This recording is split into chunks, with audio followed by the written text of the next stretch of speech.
Welcome to quick study material.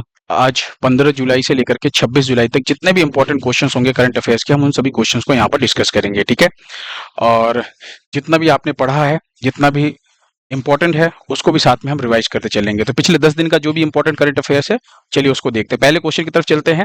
आज का हमारा पहला क्वेश्चन क्या है कि मुख्यमंत्री योगी आदित्यनाथ, आप सभी लोगों को पता है कि योगी आदित्यनाथ की बात करूं अगर मैं, तो ये उत्तर प्रदेश के मुख्यमंत्री है। कहाँ के? उत्तर प्रदेश के मुख्यमंत्री हैं। और अभी इन्होंने जेपी नारायण, यानी जेपी नारायण की बात करूं तो जयप्रकाश नारायण की प्रतिमा का अनावरण किया है। पूछा जा रहा आपसे कि ये जो अनावरण किया गया है प्रतिमा का, ये कहां पर किया गया है? तो आपको ध्यान रखना है, गोरखपुर में किया गया। कहां पर किया गया है? गोरखपुर में। अगर हम बात करें तो गोरखपुर में एक असुरन चौक है। क्या है? असुरन चौक है, वहीं पर इस प्रतिमा का अनावरण किया गया है प्रधानमंत्री नरेंद्र मोदी के, सॉरी, मुख्यमंत्री योगी आदित्यनाथ के द्वारा। अच्छा, एक चीज और यहां पर आपको ध्यान रखना है, और वो क्या ध्यान रखना है कि ये जो प्रतिमा का अनावरण किया गया, इसका उद्देश्य क्या है? तो जो जेपी नारायण है, इनको सम्मान देने के लिए इस प्रतिमा का अनावरण किया गया है। ठीक है। नेक्स्ट क्वेश्चन देखिए। पश्चिम बंगाल में यूपीआई को बढ़ावा देने के लिए गति बचत खाता किसने लॉन्च किया है? किसकी हम बात कर रहे हैं? गति बचत खाता। मैं पहले भी आपको यूपीआई के बारे में बता चुका हूं, पढ़ा चुका हूं कि यूपीआई क्या है ना। यूपीआई अभी त्रिनाद टोबैगो में, ब्राजील में अभी लागू किया इन्होंने, है ना। आप लोगों को पहले भी मैंने पिछले करंट अफेयर्स की क्लासेस में ये सारी चीजें मैंने रिवाइज करवाई है कि जहां जहां मोदी जी गए थे वहां वहां पे उन्होंने यूपीआई को लागू करवा दिया था, है ना। लोगों ने इंटरेस्ट लिया, यूपीआई, अलग अलग देश इंटरेस्ट ले रहे हैं हमारे इस यूपीआई के अंदर। तो ध्यान रखिएगा, अगर मैं बात करूं तो यूपीआई है क्या चीज? तो यूपीआई क्या है? एक पेमेंट सिस्टम है जिसमें आप 24 घंटे सातों दिन 24/7 आप क्या कर सकते हैं? पेमेंट का जो है पैसा ले सकते हैं, दे सकते हैं। आपको ये नहीं इंतजार करना है कि बैंक बंद हो गया तो पैसा कहां से निकाले, कैसे। आप डिजिटल पेमेंट ट्रांसफर कर सकते हैं। ठीक है।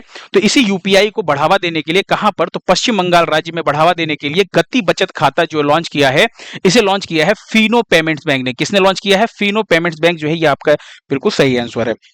अच्छा, एक और चीज आपको ध्यान रखना है कि इसका उद्देश्य क्या है? तो सेम वही चीज, डिजिटल बैंकिंग को सुलभ बनाना इसका उद्देश्य है पश्चिम बंगाल के अंदर, है ना। अगला क्वेश्चन देखिए। विश्व आईवीएफ दिवस जो है ये कब मनाया जाता है? हम बात कर रहे हैं वर्ल्ड आईवीएफ डे। आईवीएफ की बात करूं तो आईवीएफ की फुल फॉर्म कई बार एग्जाम में पूछा गया है। आईवीएफ की फुल फॉर्म क्या होती है? In vitro fertilisation. क्या होता है? In vitro fertilisation. In vitro fertilisation.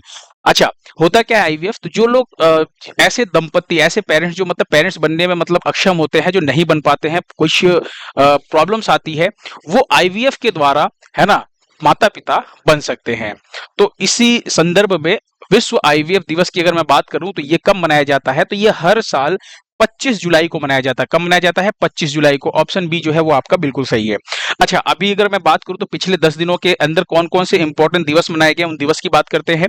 तो सबसे पहले चलते हैं 24 जुलाई की बात करते हैं। 24 जुलाई को अभी हाल ही में आयकर दिवस मनाया गया है और 166वें नंबर का मनाया गया है। 23 जुलाई की बात करूं तो 23 जुलाई को चंद्रशेखर आजाद, है ना, और लोकमान्य तिलक की जयंती मनाई गई है। ये आपको ध्यान रखना है। एक आपको ध्यान रखना है, राष्ट्रीय प्रसारण दिवस मनाया गया है। तो राष्ट्रीय प्रसारण दिवस जो है ये काफी इंपॉर्टेंट है, पहले भी क्वेश्चन पूछा गया है। राष्ट्रीय प्रसारण दिवस की अगर मैं बात करूं तो आपको ध्यान रखना है 1927 में पहला रेडियो प्रसारण जो है किया गया था। कब? 23 जुलाई 1927 में। इसीलिए इसी दिन को राष्ट्रीय प्रसारण दिवस के रूप में मनाया जाता है।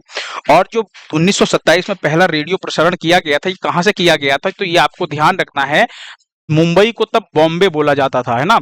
तो बॉम्बे से किया गया था, ये आपको ध्यान रखना है। ये जगह भी पूछा गया है, तारीख भी पूछी गई है, और ये दिवस आपको ध्यान रखना है। वहीं पे 22 जुलाई की अगर मैं बात करूं तो राष्ट्रीय ध्वज अंगीकरण दिवस जो है ये कब मनाया जाता है? 22 जुलाई को मनाया जाता है। ये भी इंपॉर्टेंट है, ये भी पूछा गया है। फिर विश्व मस्तिष्क स्वास्थ्य दिवस जो है ये मनाया जाता है 22 जुलाई को। 20 जुलाई को आपको ध्यान रखना, अंतरराष्ट्रीय चंद्र दिवस मनाया जाता है और अंतरराष्ट्रीय शतरंज दिवस मनाया जाता है। 19 जुलाई की बात करूं तो मंगल पांडे की जयंती मनाई जाती है 19 जुलाई को। 18 जुलाई को अंतरराष्ट्रीय नेल्सन मंडेला दिवस मनाया जाता है ना। नेल्सन मंडेला को आप जानते हैं, जैसे हमारे भारत में महात्मा गांधी का जो मतलब आप समझिए जो सम्मान दिया जाता है ना, वही सेम सम्मान दक्षिण अफ्रीका में नेल्सन मंडेला को मिलता है। तो 18 जुलाई को अंतरराष्ट्रीय नेल्सन मंडेला दिवस मनाया जाता है। 17 जुलाई की अगर मैं बात करूं तो इस दिन अंतरराष्ट्रीय न्याय दिवस मनाया जाता है। और 15 जुलाई की बात करूं तो विश्व युवा कौशल दिवस। और साथ ही साथ आपको ध्यान रखना है, एनसीसी की स्थापना हुई थी 15 जुलाई को, और इस बार एनसीसी का 77वां स्थापना दिवस मनाया गया है।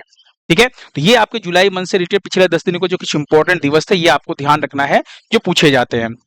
नेक्स्ट क्वेश्चन देखिए, जुलाई 2025 में जारी हेनले पासपोर्ट इंडेक्स में भारत की रैंक क्या है, यानी भारत कौन से स्थान पर है, किस इंडेक्स के हम बात कर रहे हैं, तो हेनले पासपोर्ट इंडेक्स की बात कर रहे हैं। अच्छा, अगर आपको याद हो तो अभी जनवरी में भी आपने सेम इंडेक्स पढ़ा था। देखिए, हेनले पासपोर्ट इंडेक्स की अगर मैं बात करूं यहां पर, तो एक बहुत ही इंपॉर्टेंट चीज आपको ध्यान रखना है कि ये साल में 2 बार, है ना, रैंकिंग जारी की जाती है पासपोर्ट इंडेक्स की हेनले के द्वारा। अच्छा, साल में 2 बार जारी की जाती, कब कब की जाती है, तो एक आपको ध्यान रखना है, हर बार जनवरी में की जाती है ना, और एक की जाती है आपकी जुलाई में। तो जब जनवरी में जब ये रैंकिंग जारी की गई थी, 2025 की ही बात कर रहे हैं, तब भारत का स्थान क्या था, 85 नंबर पे था भारत। और अभी जुलाई में कौन से स्थान पर आ गया है, ये 77वें स्थान पे आ गया, 77 नंबर पे। तो आपको ध्यान रखना है, जुलाई 2025 में जो रैंकिंग जारी हुई है हेनले पासपोर्ट इंडेक्स की, उसके अंदर भारत का जो स्थान है वो 77वां स्थान है। कहां से 85 से 77 पे पहुंच गया, ये चीज आपको ध्यान रखना है। जारी कौन करता है, तो हेनले एंड पार्टनर्स, जो कि लंदन, यूके के लंदन में एक संस्था है ना, इसके द्वारा ये जारी किया जाता है। अब देखिए, एक चीज ध्यान रखिएगा, भारत की जो रैंक है वो 77वें स्थान पर भारत है। तो यहां पर आपको ध्यान रखना है कि भारत का अगर आपके पास पासपोर्ट है तो आप 59 कंट्रीज के अंदर वीजा फ्री यात्रा कर सकते हैं, यानी आपको वीजा की जरूरत नहीं है, आप ऐसे ही यात्रा कर सकते हैं। ठीक है, पासपोर्ट और वीजा में अंतर होता है। आपको कहीं पे भी जाना है तो पासपोर्ट आपका एक आइडेंटिटी कार्ड की तरह व्यवहार करेगा, यानी कि अगर आपके पास पासपोर्ट है तब आप किसी देश में जा सकते हैं। लेकिन वीजा क्या है, वीजा एक परमिशन है, यानी एक तरह का परमिशन है। अगर आपके पास वीजा है, अगर आपको वीजा दिया गया, यानी आपको परमिशन है आपको वहां जाने की, उस जगह पे, उस देश के अंदर घूमने की। ठीक है, उसके बाद बात करें तो इस रैंकिंग में, हेनले पासपोर्ट रैंकिंग में शीर्ष पर कौन है, यानी पहले स्थान पर कौन है, तो सिंगापुर का नाम आपको ध्यान रखना है। सिंगापुर का अगर आपके पास पासवर्ड है, अगर मतलब पासपोर्ट है अगर आपके पास, तो आप 193 देशों में मुफ्त यात्रा, मतलब कहने का मतलब मुफ्त वीजा, यानी बिना वीजा के आप 193 देशों में, है ना, यात्रा कर सकते हैं। इतना मजबूत पासपोर्ट है सिंगापुर का। ठीक है, तो ये चीज आपको यहां पर ध्यान रखना है। अच्छा, सबसे लास्ट रैंकिंग किसकी है, तो सबसे लास्ट में आपको ध्यान रखना है, इसमें अफगानिस्तान है, जहां पे तालिबान का शासन है ना। तो ये चीज आपको ध्यान रखना है। चलिए अगला क्वेश्चन देखिए, हाल ही में खनन पर्यटन परियोजना शुरू करने वाला पहला राज्य कौन सा बना है। तो हम खनन पर्यटन परियोजना को पहले समझते हैं कि ये है क्या चीज। देखिए, अगर मैं बात करूं ना, तो कभी आपने देखा होगा कि अगर कहीं पे सड़क वड़क पे, चाहे कहीं आसपास कुछ भी, अगर जेसीबी की खुदाई भी चल रही हो ना, तो लोग क्या करने लगते हैं, लोग उसको बड़े चाव से देखने लगते हैं ना, अपना काम धाम छोड़ करके रुक के आधे आधे घंटे तक जेसीबी की खुदाई देखने लगते हैं। अब सोचो, अगर इतना ही इंटरेस्ट है लोगों को अपना काम छोड़ करके ऐसे खुदाई उदाई देखने का, तो सरकार ने एक काम किया। सरकार ने क्या किया, जो झारखंड की सरकार है, इसका सही आंसर क्या हो जाएगा, झारखंड, है ना। झारखंड राज्य जो है, इसने इस परियोजना को शुरू किया है। इसने क्या किया है कि एक काम करते हैं, क्यों ना इसको, है ना, एक खनन पर्यटन की सेवा ही शुरू कर दे। इससे क्या होगा, इससे कुछ इनकम हो जाए। तो आपको ध्यान रखना है, सरकार ने सोचा कि लाओ हम भी खनन पर्यटन शुरू कर दें और कुछ इनकम हो जाएगी।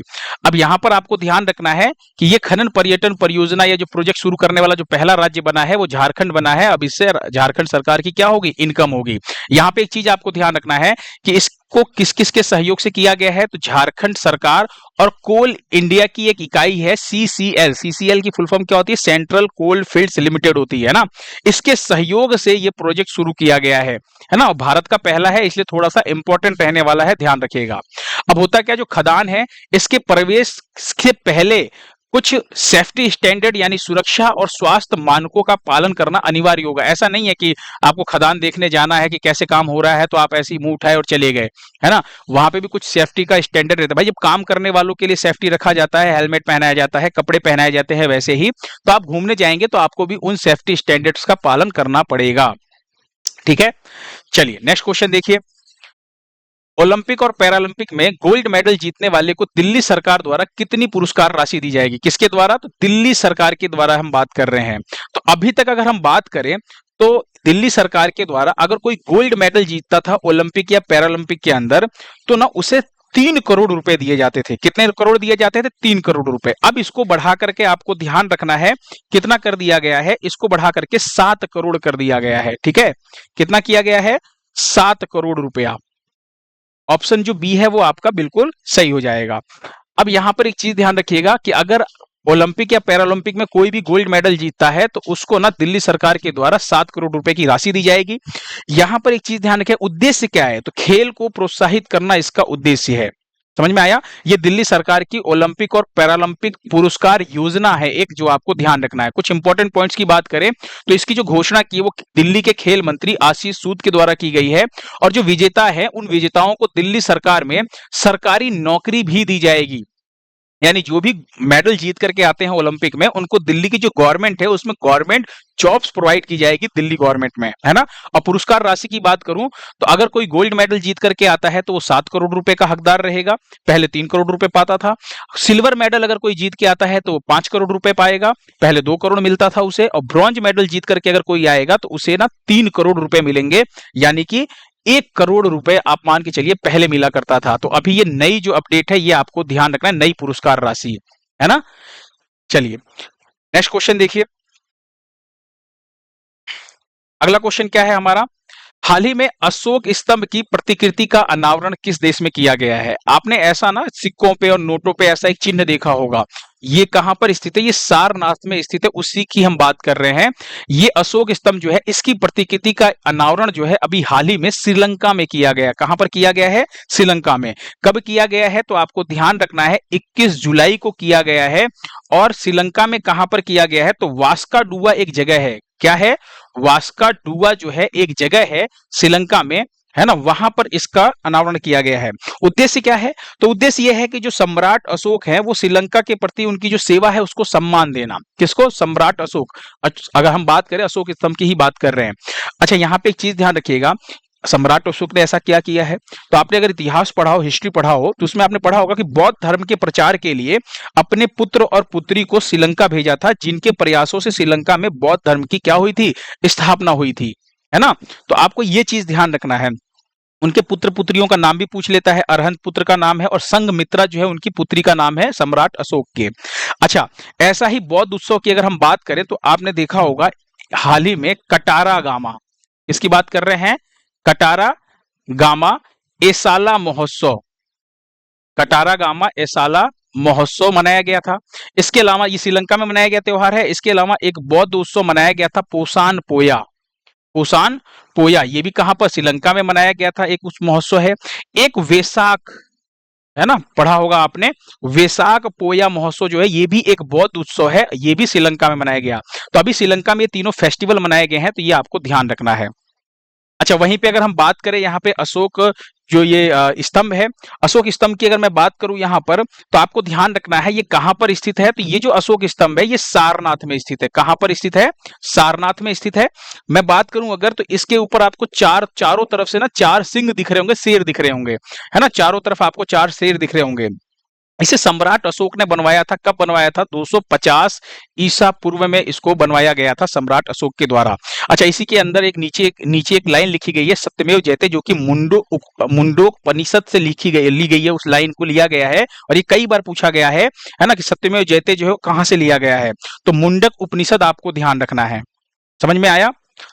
नेक्स्ट क्वेश्चन देखिए, अगला क्वेश्चन क्या है आपका, निसार उपग्रह को कब लॉन्च किया जाएगा? ये जो निसार मिशन है ना, इस मिशन को नासा और इसरो इन दोनों ने मिलकर के इस मिशन को लॉन्च किया है। काफी पहले आपने इस चीज को पढ़ रखा था, लेकिन अभी जो इसको लॉन्च करने की बात करें तो अब इस उपग्रह को कब लॉन्च किया जाएगा? तो 30 जुलाई को लॉन्च किया जाएगा। कब किया जाएगा? 30 जुलाई को लॉन्च किया जाएगा, है ना। ये आपको ध्यान रखना है, एक पृथ्वी अवलोकन उपग्रह है। क्या है? एक पृथ्वी अवलोकन उपग्रह है ना। कुछ इंपॉर्टेंट पॉइंट्स की बात करूं अगर मैं, तो क्या क्या इंपॉर्टेंट पॉइंट्स आपको ध्यान रखना है? सबसे पहला तो ये कि ये इसरो और नासा का संयुक्त उपग्रह है ना। जो ये मिशन है ये इसरो और नासा का मिलकर के है बनाया गया मिशन है। 30 जुलाई को लॉन्च किया जाएगा और कब? 5:40 पे, यानी शाम को 5:40 पर इसको लॉन्च किया जाएगा। कहां से लॉन्च किया जाएगा? तो सतीश धवन अंतरिक्ष केंद्र श्रीहरिकोटा से इसको लॉन्च किया जाएगा। और किस रॉकेट का हम यूज कर रहे हैं ये सबसे इंपॉर्टेंट है, आपको ध्यान रखना है। GSLV F-16 रॉकेट का हम यूज कर रहे हैं। अच्छा, ये जो मिशन है पूरा, ये आपको ध्यान रखना है, $1.5 बिलियन का इसके अंदर खर्चा आया है। यानी कहने का मतलब यह है कि 12,500 करोड़ रुपए की लागत लगभग आई है, इंडियन अगर करेंसी की हम बात करें तो, है ना। ये जो है ये 543 किलोमीटर ऊंची सूर्य समकालिक कक्षा में इसको स्थापित किया जाएगा, यानी सन सिंक्रोनस ऑर्बिट में इसको स्थापित किया जाएगा। कितनी ऊंचाई पर? 743 किलोमीटर की ऊंचाई पर। ठीक है। इसके अलावा अगर मैं बात करूं तो इसकी एक विशेषता यह है कि ये दिन में, रात में और बादलों के बीच भी ये है ना डेटा एकत्र कर सकता है। इसका यूज क्या है, आखिर पर्पज क्या है, इसका मेन उपयोग क्या है? तो आपको ध्यान रखना, जैसे प्राकृतिक आपदाओं की निगरानी करना। जैसे प्राकृतिक आपदा में क्या हो गए, जैसे भूकंप हो गया, है ना, भूकंप के बाद हम बात करें सुनामी हो गई, है ना, मतलब ऐसी कोई भी घटना, चक्रवात हो गया, तो ये जो भी प्राकृतिक आपदाएं हैं इनकी निगरानी करना, पर्यावरण का अध्ययन करना, तटीय क्षेत्रों की निगरानी करना, है ना, जलवायु परिवर्तन का विश्लेषण करना, ये सब इसका उपयोग रहने वाला है। इस निसार उपग्रह का हम यूज करने वाले हैं।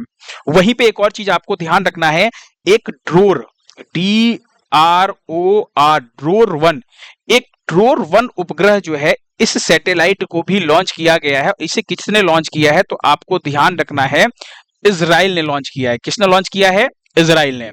तो आपको ध्यान रखना है, ड्रोर 1 उपग्रह को किसने लॉन्च किया? इजराइल ने लॉन्च किया हाल ही में। तो ये दोनों ध्यान रखिएगा। अगर पूछा जाए निसार उपग्रह तो आप क्या कहेंगे? निसार जो है ये नासा और इसरो ने मिलकर के, और ड्रोर जो है ये इजराइल ने लॉन्च किया है। ठीक है, ये इजराइल का उपग्रह है। ठीक है, तो ये आपको ध्यान रखना है, स्पेस एक्स का जो फाल्कन 9 रॉकेट है उससे इसको लॉन्च किया गया था। अगला क्वेश्चन देखिए, हॉर्नबिल संरक्षण उत्कृष्टता केंद्र, हॉर्नबिल संरक्षण उत्कृष्टता केंद्र किस राज्य में स्थापित किया जाएगा? ये जो उत्कृष्टता केंद्र है ये आपको ध्यान रखना है, तमिलनाडु राज्य में स्थापित किया जाएगा। हॉर्नबिल एक तरह का पक्षी है। अगर आप ध्यान से देखेंगे तो ये जो आप पक्षी देख रहे हैं ये आपका हॉर्नबिल पक्षी ही है। ठीक है, तो आपको ध्यान रखना है कि तमिलनाडु के अन्नामलाई टाइगर रिजर्व में इस उत्कृष्टता केंद्र को स्थापित किया जाएगा। उद्देश्य क्या है? तो हॉर्नबिल पक्षियों के संरक्षण को लेकर के, उसके पुनर्स्थापन को लेकर के और उसके ऊपर रिसर्च को लेकर के इस केंद्र का स्थापना किया गया है तमिलनाडु के अन्नामलाई टाइगर रिजर्व में। अब यहां पर एक चीज और नोटिस कीजिएगा, आप ना अक्सर एग्जाम में आपके क्वेश्चन पूछा भी गया, एक है हॉर्नबिल फेस्टिवल। हॉर्नबिल फेस्टिवल, तो हॉर्नबिल फेस्टिवल कहां मनाया जाता है? तो ये आपका मनाया जाता है नागालैंड में, है ना। तो कंफ्यूज मत होइएगा, हॉर्नबिल फेस्टिवल नागालैंड में मनाया जाता है और हॉर्नबिल फेस्टिवल जो ये संरक्षण उत्कृष्टता केंद्र है ये तमिलनाडु के अन्नामलाई टाइगर रिजर्व में स्थापित किया गया है। ठीक है, अगला क्वेश्चन देखिए, भारत के 14वें उपराष्ट्रपति कौन है जिन्होंने अपने पद से इस्तीफा दिया है? तो अगर आप यहां पर ध्यान से देखेंगे तो 14वें उपराष्ट्रपति की हम बात कर रहे हैं, किसकी? हम जगदीश धनखड़ की बात कर रहे हैं। जगदीश धनखड़ ने अभी स्वास्थ्य कारणों से, इन्होंने ऐसा रीजन दिया है कि स्वास्थ्य कारणों के चलते कि भाई मेरी सांस तो जो है वो सही नहीं है ना, हेल्थ इशू है, इस वजह से मैं अच्छे से काम नहीं कर पाऊंगा। तो इन्होंने इसी रीजन को बताते हुए इन्होंने इस्तीफा दे दिया अपने पद से, है ना। कौन है? जगदीश धनखड़। क्रम ध्यान रखिएगा, 14वें उपराष्ट्रपति हैं। ठीक है, कब इन्होंने इस्तीफा दिया है? तो आपको ध्यान रखना है 21 जुलाई को इन्होंने इस्तीफा दिया है ना। इस्तीफा किसको देते हैं? उपराष्ट्रपति किसको अपना इस्तीफा देंगे? तो आपको ध्यान रखना राष्ट्रपति को दिया जाता है इस्तीफा। और जो उपराष्ट्रपति होते हैं ये राज्यसभा के पदेन सभापति भी होते हैं, ये आपको ध्यान रखना है। ठीक है, वहीं पे एक और आपको ध्यान रखना है, आईएमएफ यानी इंटरनेशनल मॉनेटरी फंड की बात कर रहे हैं हम, अंतरराष्ट्रीय मौद्रिक कोष की बात कर रहे हैं। इसकी जो प्रथम उप प्रबंध निदेशक जो थी इन्होंने भी अपने पद से इस्तीफा दिया। इनका नाम क्या है? गीता गोपीनाथ। तो ये भी एक इंपॉर्टेंट पद है ना। क्वेश्चन है, आपको ध्यान रखना है कि उप प्रबंध निदेशक गीता गोपीनाथ ने इस्तीफा दिया है आईएमएफ से। ठीक है, तो ये अपने को दो क्वेश्चन एक साथ ध्यान रखना है, इस्तीफा वाला हो जाएगा। चलिए अगला क्वेश्चन देखिए, हाल ही में फाइटर जेट को सेवा मुक्त किया गया है। आपको बताना है कि किस फाइटर जेट को सेवा मुक्त किया गया है। तो हमारे पास एक मिग 21 था, है ना। मिग 21 की अगर मैं बात करूं तो ये भारतीय वायुसेना जो थी हमारे पास, भारतीय सेना के अंदर 1963 में ये शामिल हुआ था। कब? भारतीय सेना में, है ना। और आपको ध्यान रखना है कि 1979 से ही फिर ये भारतीय वायुसेना 1979 इसको कर लीजिएगा, है ना, से भारतीय वायुसेना का हिस्सा था। और ये हमने खरीदा किससे था? तो हमने इसे रूस से खरीदा था। किससे खरीदा था? रूस से खरीदा था। मिग 21 सोवियत संघ से, आपको ध्यान रखना है। तब रूस नहीं हुआ करता था, रूस के साथ जितने आसपास के देश से उन सभी का एक संघ था जिसको हम बोलते थे सोवियत संघ, है ना। और अभी 25 सितंबर को इसको रिटायर किया जाएगा। स्क्वाड्रन जो है, 2 स्क्वाड्रन जो है सितंबर में रिटायर हो जाएंगे। और ध्यान रखिएगा चंडीगढ़ एयर बेस पर विदाई समारोह का आयोजन किया गया है। ठीक है। तो 62 वर्षों तक इसने सेवा दी है भारतीय सेना को, है ना। रिटायर कब किया जाएगा, आप ध्यान रखिएगा, 19 सितंबर को। तो शामिल कब हुआ था, रिटायर कब किया गया। अच्छा, इसकी जगह कौन लेगा, तो आपको ध्यान रखना, इसकी जगह जो हमारा स्वदेशी है ना तेजस MK-1A, ये हमारी जगह लेगा, MiG-21 की जगह अब तेजस लेगा। ठीक है। नेक्स्ट क्वेश्चन देखिए, हाल ही में भारत ने अपाची AH-64E हेलीकॉप्टर किस देश से खरीदा है। तो भारत ने जो अपाची हेलीकॉप्टर है ये अभी अमेरिका से खरीदा है। किससे खरीदा है, अमेरिका से। तो ऑप्शन डी जो है वो आपका बिल्कुल सही है। अभी अमेरिका ने पहली खेप जो है वो भारत तक पहुंचा दी है, और ये जो पहली खेप है इसके अंदर 3 हेलीकॉप्टर आए हैं। ठीक है। अभी 6 हेलीकॉप्टर और आएंगे, और ये जो 6 हेलीकॉप्टर है ये नवंबर 2025 तक आने की संभावना है। ठीक है। नवंबर 2025 तक 6 और अपाची हेलीकॉप्टर आ जाएंगे। बात करें तो ये हिंडन एयरबेस पर उतारे गए हैं और जोधपुर में तैनात किए जाएंगे। ये जो आप अपाची हेलीकॉप्टर देख रहे हैं, ये आपको ध्यान रखना है एक तरह का ना लड़ाकू मतलब हेलीकॉप्टर है। ठीक है। इसको फ्लाइंग टैंक कहा जाता है। ठीक है, ये आपको ध्यान रखना है। इसके अंदर आर्टिलरी जो गन्स है वो लगी रहेंगी, है ना, और कुछ मिसाइल्स भी यहां से हम दाग सकते हैं। इसकी स्पीड भी लगभग 250 से 300 किलोमीटर के आसपास की स्पीड है। जो पहाड़ी क्षेत्र है वहां पर हम आराम से इस हेलीकॉप्टर को चला सकते हैं। तो आपको ध्यान रखना है ये एक लड़ाकू हेलीकॉप्टर है जिसे हमने किससे खरीदा है, अमेरिका से। हेलीकॉप्टर का नाम क्या है, अपाचे। आपको ध्यान रखना है पहली खेप के अंदर 3 हेलीकॉप्टर आए हैं, 6 हेलीकॉप्टर अभी और आएंगे नवंबर तक। ठीक है। नेक्स्ट क्वेश्चन देखिए, डेयरी उद्योग को बढ़ावा देने की बात करें, किसकी, डेयरी उद्योग को बढ़ावा देने के लिए दुग्ध सब्सिडी योजना भी हाल ही में किसने शुरू की है। तो ये योजना शुरू की है असम सरकार ने। किसने शुरू किया है, असम सरकार ने। ध्यान रखिएगा, श्वेत क्रांति को बढ़ावा देना इसका उद्देश्य है। श्वेत क्रांति के जनक कौन है, तो आपको ध्यान रखना है श्वेत क्रांति के जनक का नाम वर्गीस कुरियन। क्या नाम है, वर्गीस कुरियन नाम आपको ध्यान रखना है, कई बार एग्जाम में पूछा गया है। तो दुग्ध उत्पादन को बढ़ावा देना ताकि डेयरी उद्योग जो है उससे बढ़ सके, इसीलिए दुग्ध सब्सिडी योजना असम सरकार ने शुरू की है। अभी कुछ दिन पहले मैंने आपको बढ़ाया था कि दुग्ध उत्पादन के अंदर नंबर 1 पर कौन है, दुग्ध उत्पादन में नंबर 1 पर कौन है, या सर्वाधिक दुग्ध उत्पादन करने वाला देश कौन सा है। तो आपको ध्यान रखना है विश्व में सर्वाधिक दुग्ध उत्पादन करने वाला देश भारत है, या फिर नंबर 1 पे कौन है दुग्ध उत्पादन में, भारत है। ठीक है।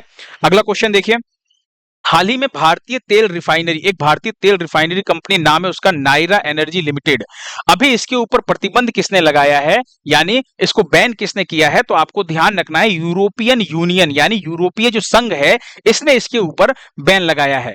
अब ये जो नायरा एनर्जी लिमिटेड है ये कहां पर है, तो गुजरात के वाडिनार में स्थित है, ये गुजरात में स्थित है। और इसका स्वामित्व किसके पास है, तो रूसी कंपनी रोसनेफ्ट जो है इसके पास इसका स्वामित्व है ना। तो आपको पता है कि अगर हम रूस के साथ थोड़ा भाई हमारे संबंध अच्छे हैं, तो इसी वजह से यूरोपीय यूनियन जो है वो भारत से पंगा ले रहा है ना। उसने क्या किया कि ये जो रूसी स्वामित्व वाली जो कंपनी रोसनेफ्ट के स्वामित्व में ये कंपनी है, तो इसीलिए भारतीय तेल रिफाइनरी के ऊपर नायरा एनर्जी लिमिटेड जिसका नाम है, इसके ऊपर यूरोपीय संघ ने प्रतिबंध लगाया है। बात करें अगर हम यहाँ पर, तो वर्तमान में यूरोपीय संघ की बात करूं तो इसके अंदर 27 यूरोपीय देश जो है अभी शामिल है वर्तमान में, है ना। ये राजनीतिक और एक आर्थिक गठबंधन है एक तरह का, गठबंधन का, या फिर आप कह सकते हैं संधि वाला, या एक गुट आप बता सकते हैं। 27 देशों का अपना आपस में एक राजनीतिक और आर्थिक गठबंधन कह लीजिए आप, है ना, एक संघ है। जो आपको ध्यान रखना है जिसका मुख्यालय कहां पर है, तो बेल्जियम की राजधानी ब्रुसेल्स में इसका हेडक्वार्टर है। कहां पर, ब्रुसेल्स में इसका जो हेडक्वार्टर है वो आपको ध्यान रखना है। रूस की, अच्छा इसका उद्देश्य क्या है, इसके ऊपर जो प्रतिबंध लगाया गया है इसका उद्देश्य क्या है, तो यूरोपीय संघ ने प्रतिबंध इसलिए लगाया है ताकि जो रूस की इकोनॉमी है और जो रूस यूक्रेन के ऊपर युद्ध करता है ना, यूक्रेन के ऊपर जो हमला करता है उसके युद्ध प्रयासों को कमजोर करने के लिए यह प्रतिबंध लगाया गया है ना, ताकि रूस की इकोनॉमी भी कमजोर हो जाए। समझ में आया, तो यही इसका छोटा सा उद्देश्य है। चलिए अगला क्वेश्चन देखिए, हाल ही में त्रिपुरा उच्च न्यायालय के मुख्य न्यायाधीश कौन बने हैं, तो त्रिपुरा हाईकोर्ट के जो मुख्य न्यायाधीश बने हैं चीफ जस्टिस, वो आपको ध्यान रखना है MS रामचंद्र राव जो है ये बने हैं। ठीक है। अब यहाँ पे ना कुछ मैं महत्वपूर्ण नियुक्तियों की बात करता हूं जो 15 से लेकर के 26 जुलाई के बीच में जितनी भी इंपॉर्टेंट नियुक्तियां हैं, है ना, उन सभी नियुक्तियों की हम बात करते हैं। कौन कौन सी नियुक्तियां हैं? तो सबसे पहले देखिए तरलोक सिंह चौहान। तरलोक सिंह चौहान जो है ये झारखंड हाईकोर्ट के मुख्य न्यायाधीश बने हैं। दरअसल जो आप यहाँ पे क्वेश्चन में एमएस रामचंद्र राव को देख रहे हैं, ये पहले झारखंड हाईकोर्ट के मुख्य न्यायाधीश थे, जो अब त्रिपुरा उच्च न्यायालय के हाईकोर्ट के क्या नाम है, बन गए मुख्य न्यायाधीश। तो जो झारखंड हाईकोर्ट मुख्य न्यायाधीश का पद था वो खाली हो गया, तो अभी तरलोक सिंह चौहान ने इनकी जगह ली है, यानी झारखंड हाईकोर्ट के मुख्य न्यायाधीश बने हैं। अजय सेठ बहुत इंपॉर्टेंट है, कई बार पूछा गया है ना, IRDA के अध्यक्ष कई बार पूछे गए हैं। तो इरडा की बात करूं, इरडा की फुल फॉर्म आपको ध्यान रखना है क्या होता है, भारतीय बीमा नियामक एवं विकास प्राधिकरण। इसके जो अध्यक्ष बने हैं वो अजय सेठ बने हैं। ये काम क्या करती है आपको ध्यान रखना है, बीमा से रिलेटेड जितनी भी कंपनियां हैं उन सबको रेगुलेट करने का काम कौन करती है, इरडा ही करती है ना। संजय कौल का नाम ध्यान रखिएगा, गुजरात के अंदर जो गिफ्ट सिटी है तो उसी गिफ्ट सिटी के MD और ग्रुप CEO बने हैं। दीपक बागला की बात करूं तो अटल इनोवेशन मिशन के मिशन निदेशक बने हैं। नीतू चंद्रा और क्रांति प्रसाद झा की अगर मैं बात करूं तो ये बिहार के नए स्वीप आइकॉन बने हैं। नितिन गुप्ता की अगर मैं बात करूं तो राष्ट्रीय वित्तीय रिपोर्टिंग प्राधिकरण जिसे शॉर्ट में NFRA कहा जाता है, इसके अध्यक्ष बने हैं, है ना। कुछ और इंपॉर्टेंट नियुक्तियों को देखिए जो अभी हुई है हाल ही में। सोनाली मिश्रा, ये बहुत इंपॉर्टेंट रहने वाला सोनाली मिश्रा, इसको अच्छे से दिमाग में बिठा लीजिएगा। क्यों? क्योंकि जो RPF है यानी रेलवे सुरक्षा बल जो है, इसकी पहली महिला निदेशक है ना, महिला महानिदेशक यानी DG बनी है, तो महिला है, ऊपर से पहली है, इसलिए बहुत इंपॉर्टेंट है, इसे इंपॉर्टेंट मार्क कीजिएगा, ठीक है। फिर R दोरई स्वामी की बात करूं मैं तो ये LIC के MD और CEO बने हैं। डॉक्टर अभिजात सेठ की बात करूं अगर मैं तो ये राष्ट्रीय चिकित्सा आयोग जिसे शॉर्ट में NMC कहा जाता है, इसके अध्यक्ष बने हैं। संजीव सचदेवा का आपको ध्यान रखना है, ये मध्य प्रदेश हाईकोर्ट के चीफ जस्टिस बने हैं। अशोक गजपति राजू ये गोवा के राज्यपाल बने हैं, ठीक है। तो आपको ध्यान रखना इनका जो पूरा नाम है ना, पूरा नाम थोड़ा और लंबा है, इनका पूरा नाम क्या है, पूसापति अशोक गजपति राजू, है ना। तो गजपति राजू याद कीजिए, काम चल जाएगा, गोवा के राज्यपाल बने हैं। कविंदर गुप्ता ये लद्दाख के उपराज्यपाल बने। जो संघ शासित प्रदेश होते हैं ना, वहां पे जो कार्यभार चलाते हैं कौन, उपराज्यपाल चलाते हैं, लेफ्टिनेंट गवर्नर चलाते हैं, तो वहां पे राज्यपाल नहीं उपराज्यपाल होते हैं, ठीक है। तो लद्दाख के उपराज्यपाल अभी कविंदर गुप्ता नियुक्त किए गए। फिर असीम कुमार घोष की बात करूं तो ये हरियाणा के राज्यपाल बने हैं। तो ये कुछ अभी राज्यपाल जो बदले गए हैं, ये राज्यपाल आपको ध्यान रखना है। कुछ हाईकोर्ट के जो चीफ जस्टिस हैं वो आपको ध्यान रखना है ना। फिर RPF और LIC का मैंने बताया, इसको आपको ध्यान रखना। सोनाली मिश्रा बहुत इंपॉर्टेंट नाम है, ठीक है, ये याद रखिएगा। नेक्स्ट क्वेश्चन देखिए, हाल ही में ICC में एसोसिएट सदस्य के रूप में किसे शामिल किया गया है। यानी ICC की बात करूं अगर मैं तो आपको ध्यान रखना है, जो पूरे विश्व में क्रिकेट को रेगुलेट करने का काम कौन करता है, ICC करता है। अभी ICC के सदस्य देश के रूप में 2 देश जो है वो बढ़ गए हैं। कौन कौन से? एक आपको ध्यान रखना है कौन बढ़ा है, एक बढ़ा है आपका तिमोर लेस्ते। कौन बढ़ा है? Timor Leste. एक बढ़ा है आपका जाम्बिया। तो A और B नहीं, A और C होगा, ठीक है। तो ऑप्शन डी आपका बिल्कुल सही जाएगा। कौन कौन? जाम्बिया और तिमोर लेस्ते, ये दोनों देश जो हैं अभी इसके अंदर शामिल हुए हैं। और यहां पर ध्यान रखिएगा, और कुल सदस्य देश अब ICC के कितने हो गए, अब ICC के कुल सदस्य देश 110 हो गए हैं। अच्छा, अभी ये जो सदस्य देश शामिल किए गए हैं, ICC की वार्षिक बैठक होती है, ICC की वार्षिक बैठक होती है, और ये बैठक अभी कहां पर हुई है, ये सिंगापुर में बैठक हुई है। ICC की जो वार्षिक बैठक है, इसी बैठक के दौरान, जो सिंगापुर में बैठक हुई, इसी बैठक के दौरान इन दोनों देशों को ICC में शामिल किया गया है, ठीक है। अब इससे फायदा क्या होगा कि अब ये जो दोनों देश हैं, ये अंतरराष्ट्रीय टूर्नामेंट खेलने के लिए अब ये मतलब इनको मौका मिलेगा, अब ये फ्री हैं, अब ये खेल सकते हैं, इनको मौका मिलेगा अंतरराष्ट्रीय टूर्नामेंट खेलने के लिए। ICC से रिलेटेड कुछ इंपॉर्टेंट चीजें अगर मैं आपको याद दिलाऊं तो 15 जून 1909 में इसकी स्थापना होती है। दुबई UAE के अंदर इसका मुख्यालय है, हेडक्वार्टर है। अब सदस्य देशों की संख्या 110 हो गई है बढ़ के, ये ध्यान रखिएगा। अध्यक्ष की बात करूं तो अपने भारतीय हैं, है ना, जय शाह, ये आपको ध्यान रखना है। उपाध्यक्ष इमरान ख्वाजा, और CEO तो अभी मैंने लास्ट क्लास में आपको 2 क्लास पहले ही मैंने आपको पढ़ाया था कि अभी ICC के नए CEO कौन बने हैं, तो संजोग गुप्ता बने। ये नए CEO बने हैं, इसलिए इंपॉर्टेंट रहने वाला है, ठीक है, याद रखिएगा। अगला क्वेश्चन देखिए, नेक्स्ट क्वेश्चन क्या है, किस राज्य सरकार ने शक्ति श्री कार्यक्रम को लॉन्च किया है। तो शक्ति श्री कार्यक्रम को लॉन्च किसने किया है, उड़ीसा ने लॉन्च किया है। किसने लॉन्च किया है, उड़ीसा ने। अच्छा, शक्ति श्री कार्यक्रम क्या है, तो आपको ध्यान रखना है, इसका उद्देश्य क्या है, छात्राओं की सुरक्षा और सशक्तिकरण को बढ़ावा देना। यानी राज्य के जितने भी यूनिवर्सिटी होंगे, जितने भी कॉलेज होंगे राज्य के, है ना, वहां पर इनको लागू किया जाएगा। और साथ ही साथ शक्ति श्री एक मोबाइल ऐप जो है, इस मोबाइल ऐप को भी लॉन्च किया गया है, है ना। तो ये जो इनिशिएटिव है, जो पहल है, जो कार्यक्रम है, नाम क्या है इसका? शक्ति श्री। कहां पर? उड़ीसा सरकार ने शुरू किया है ना। छात्राओं को, यानी कि जो गर्ल स्टूडेंट्स हैं उनकी बात कर रहे हैं, उनको सुरक्षा और सशक्तिकरण को बढ़ावा देना इसका उद्देश्य है। अगला क्वेश्चन देखिए, हाल ही में दक्षिण चीन क्षेत्र में आए तूफान वीफा, एक तूफान है, एक चक्रवात है जिसका नाम है वीफा। अब ये तूफान आया है कहां पर? दक्षिण चीन क्षेत्र में आया है। अब इस तूफान का ये जो नाम वीफा है, ये नाम वीफा किसने रखा है, यानी इसका नामकरण किसने किया है? तो आपको ध्यान रखना है, इस तूफान का नामकरण जो किया है वो किया है थाईलैंड ने। किसने किया है? थाईलैंड ने। ऑप्शन बी आपका सही है। इसका अर्थ क्या होता है? वीफा का जो अर्थ है, इसका अर्थ क्या होता है? तो इसका अर्थ होता है तेज बहाव। क्या होता है इसका अर्थ? तेज बहाव जो है इसका अर्थ होता है। और ये नाम जो रखा है ये थाईलैंड ने रखा है इस चक्रवात का।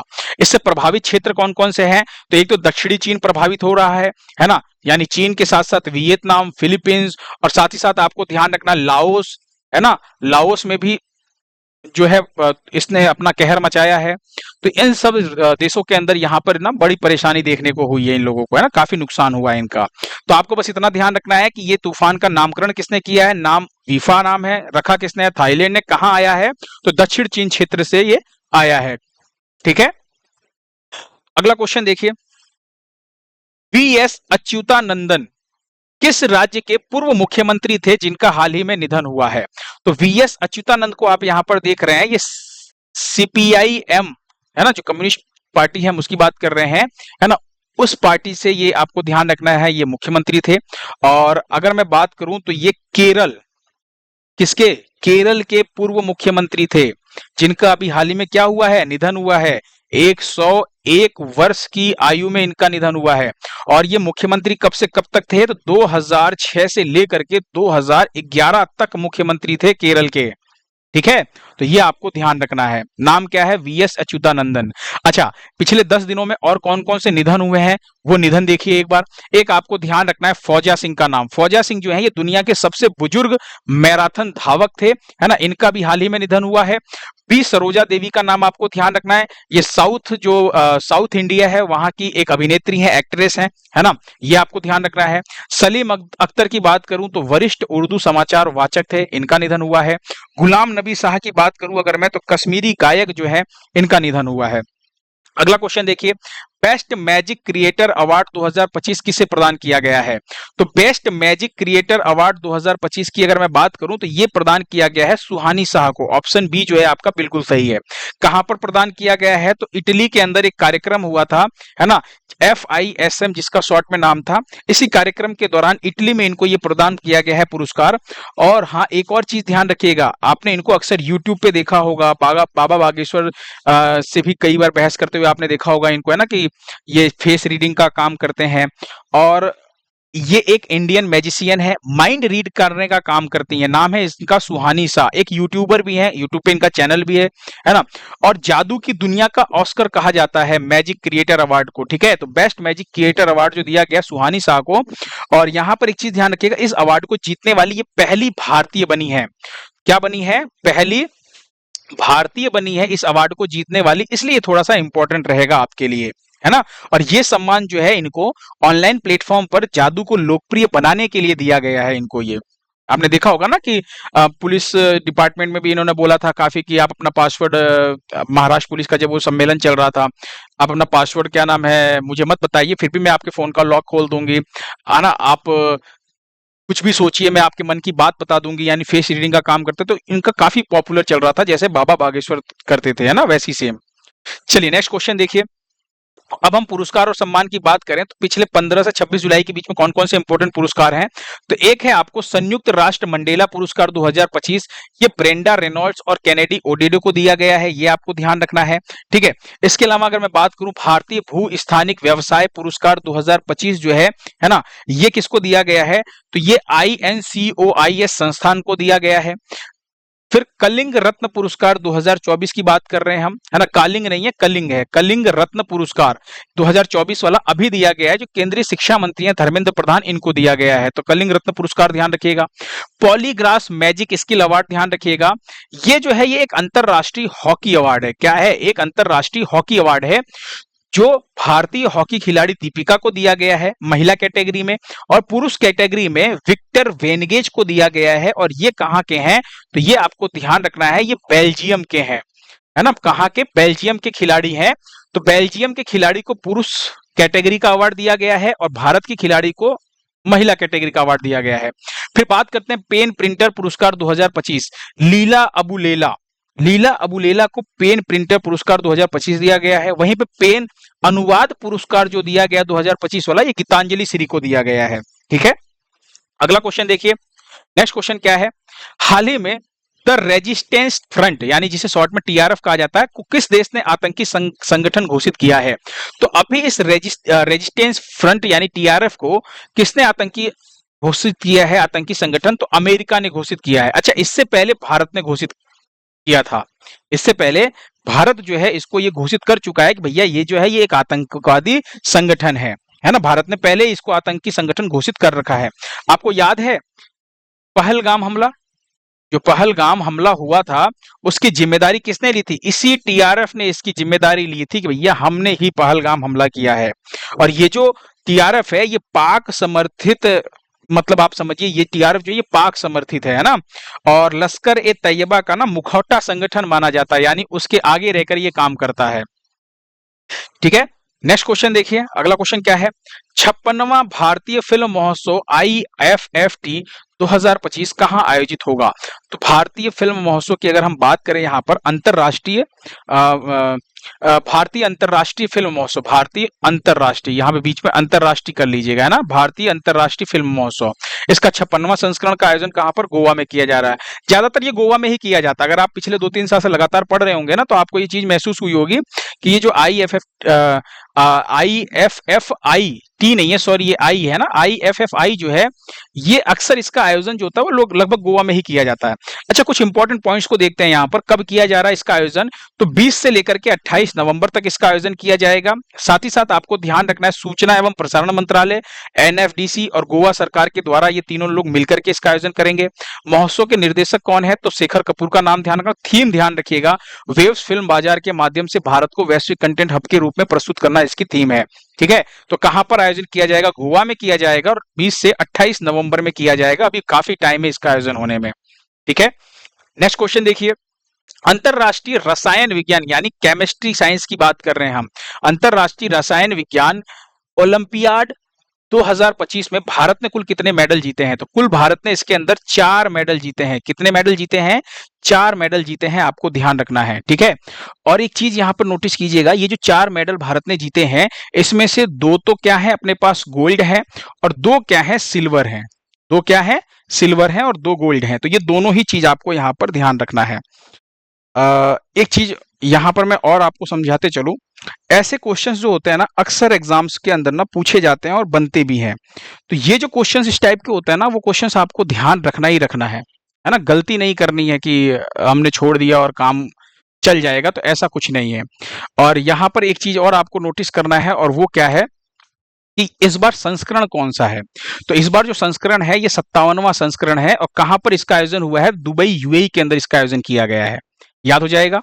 चलिए नेक्स्ट क्वेश्चन देखिए, हाल ही में ऑपरेशन जीवन ज्योत किसने शुरू किया है। ये जो जीवन ज्योत ऑपरेशन है ये पंजाब सरकार ने शुरू किया है। ऑप्शन बी आपका बिल्कुल सही है। अब ध्यान से समझिएगा ये ऑपरेशन जीवन ज्योत क्या है। देखिए, आपने अक्सर देखा होगा बस स्टैंड पर या रोडवेज, मतलब रोड पर, रेलवे स्टेशन पर, ऐसी बहुत सी जगह होती है जहां पर ना कुछ पुरुष या कुछ महिलाएं क्या करते हैं, छोटे जो बच्चे होते हैं, है ना, उन बच्चों को लेकर के ना भीख मांगने का काम करते हैं। क्या करते हैं, भीख मांगने का काम करते हैं, गोद में ले लेंगे और भीख मांगेंगे। और होता क्या है कि लोग उन बच्चों पर ना तरस खाते हैं, जो बच्चे हैं छोटे, उन बच्चों पर तरस खा करके, उनकी शक्ल देख करके क्या करते हैं, उनको कुछ पैसे दे देते हैं। अब इससे क्या होती है, इनकी एक तरह से इनकम जनरेट होती है। अब ये लोग क्या करते हैं ना, इस वजह से बच्चों की ट्रैफिकिंग होती है, यानी बच्चों की तस्करी होती है कि भाई बच्चे को ले लेंगे, थोड़ी रोनी सी शक्ल बनाएंगे तो भीख मांगेंगे तो पैसे मिलेंगे। तो इसी वजह से ना बच्चों की ट्रैफिकिंग यानी कि तस्करी होने लगी है। अब इसके लिए पंजाब सरकार ने क्या किया है, एक प्रोसेस शुरू किया है कि DNA टेस्ट करते हैं, है ना, ये ऑपरेशन, यही ऑपरेशन है, DNA टेस्ट किया जाएगा। यानी जो महिला या फिर जो पुरुष है है ना, महिला या पुरुष जिसके साथ जो बच्चा है उसका डीएनए टेस्ट किया जाएगा। अगर दोनों का डीएनए टेस्ट मैच कर गया तब तो भाई कोई बात नहीं, अगर नहीं मैच करता है ना, तो इसका मतलब कि ये बच्चा जो है ये कहीं से चोरी करके लाया गया है या कहीं से खरीद करके लाया गया है ना, ताकि पता चल सके कि बच्चा उनका है कि नहीं, इसीलिए डीएनए टेस्ट किया जाएगा, है ना। या तो फिर नहीं मैच कर रहा है तो मतलब कहीं से चुरा करके लाया गया है।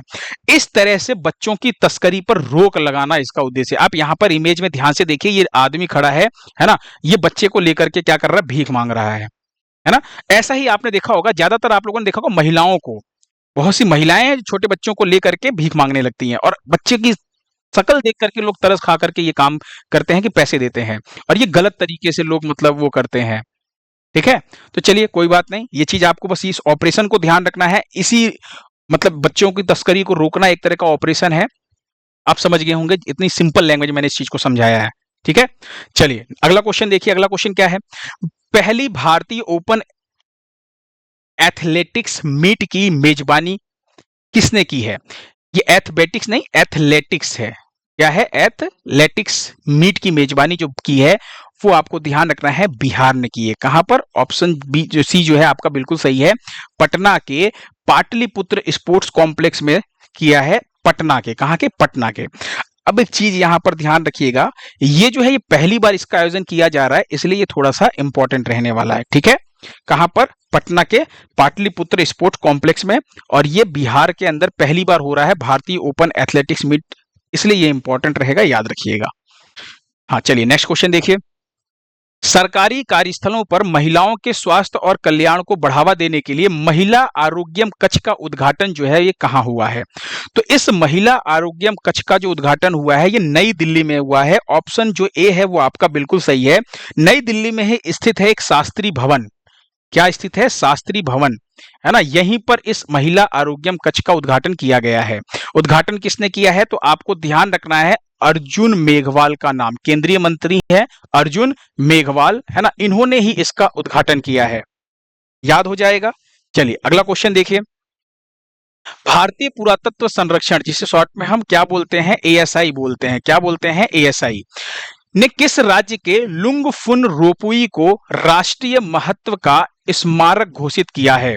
तो लुंगफुन रोपुई जो है इसे राष्ट्रीय महत्व का स्मारक घोषित किया गया है, और ये कहां पर है? तो ये आपको ध्यान रखना है, ये मिजोरम के अंदर स्थित है। कहां पर? मिजोरम में। ऑप्शन बी जो है आपका बिल्कुल सही है।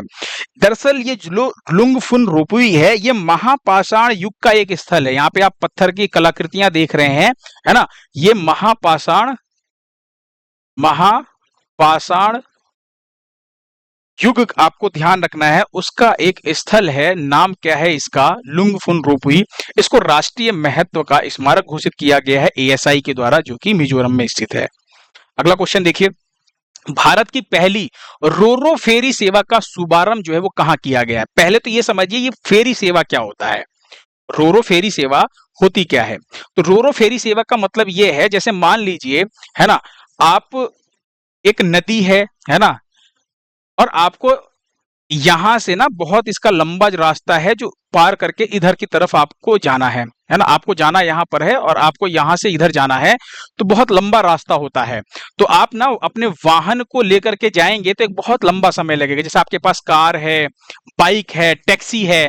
लेकिन अगर मैं आपसे कहूं कि ये जो नदी है, इस नदी को पार कर लें आप, लेकिन आपके पास तो कार है, आप कहेंगे मैं कार लेकर के कैसे पार करूं, मेरे पास बाइक है ना, तो आपको ध्यान रखना है आपकी कार और बाइक को भी सीधा इसके ऊपर, मतलब यहां पर आप कार और बाइक को भी आप रख सकते हैं और अपने वाहन के साथ आप नदी को पार कर सकते हैं, है ना, और फिर वापस आपको आना है तो आप इसी रास्ते से वापस आ सकते हैं। इसी को फेरी सेवा कहा जाता है। और ये जो रोरो फेरी सेवा है इसका शुभारंभ कहां पर? गोवा में किया गया है ना, यानी आप अपने वाहन के साथ क्या कर सकते हैं, इस तरफ से उस तरफ जा सकते हैं। तो आपको ध्यान रखना, चोराओ द्वीप से रिबंदर मार्ग पर यह फेरी सेवा चलाई गई है। रिबंदर मार्ग जो है ये गोवा के अंदर जो राजधानी पणजी है यहां पर है, आपको ध्यान रखना है। इस फेरी सेवा का जो मतलब ये जो फेरी सेवा इसका नाम गंगोत्री और द्वारका रखा गया है। और नदी का नाम ध्यान रखिएगा, मांडवी नदी गोवा के अंदर बहती है ये मांडवी नदी, कहीं कहीं पे इसको मंडावी लिखा है, कहीं मांडवी है, बात एक ही है, ठीक है। तो ये आपको ध्यान रखना है।